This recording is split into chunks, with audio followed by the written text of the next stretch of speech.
मूल अति पिछड़ा बुद्धिजीवी मंच हमारे भगवान जननायक कर्पूरी ठाकुर की 101वीं जयंती मनाने के लिए नगर भवन में इकट्ठा हुई है।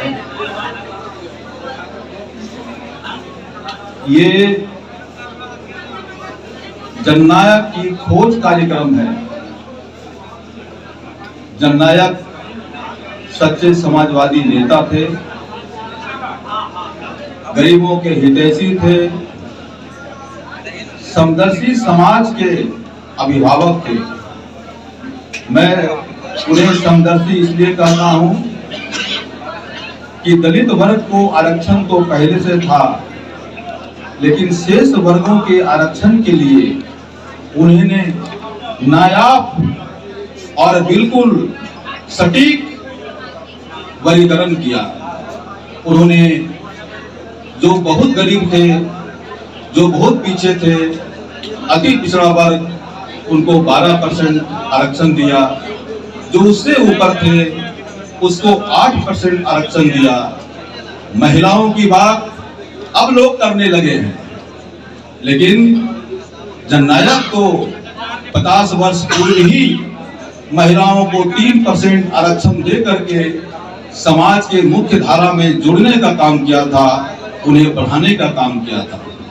यही नहीं, उन्होंने सवर्ण गरीबों के लिए भी 3% आरक्षण का प्रावधान किया था।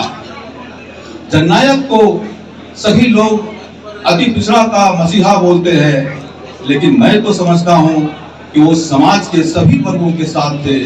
लेकिन एक पिता का जो ये होता है, दायित्व होता है, एक अभिभावक का दायित्व होता है, उसी दायित्व का निर्वाह करते हुए उन्होंने समस्त लोगों के कल्याण के लिए अपनी सारी जिंदगी झोंक दी। उन्हें बाहर भी गालियां मिली, और मैं जानता हूं, भले यह ना लिखा हुआ हो, कि उन्हें घर में भी गालियां मिलती होगी, क्योंकि इतना गरीब थे वो कि वो सामाजिक सेवा में लग गए। टीचर बनने के बाद लोगों को उम्मीद था, पत्नी को, बच्चे को, माता को, पिता को, कि एक हमारे कर्पूरी पढ़ लिख करके बड़ा बन गए हैं, नौकरी पा गए हैं, तो हमारा जीवन स्तर सुधरेगा। लेकिन वो समाज के कल्याण के लिए अपने आप को झोंक दिए।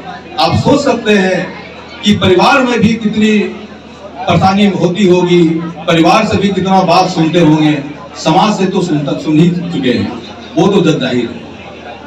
आज 101वीं जयंती पर हम मूल अति पिछड़ा 22 जातियों का एक समूह है। ये समूह समाज के सबसे पीड़ित वर्ग है, क्योंकि दलित वर्ग भी आरक्षण का लाभ ले रहे हैं, और जो आगे चल बढ़ चुके हैं उन्हें तो उसकी जरूरत ही नहीं है, सक्षम है वो आगे बढ़ने के लिए।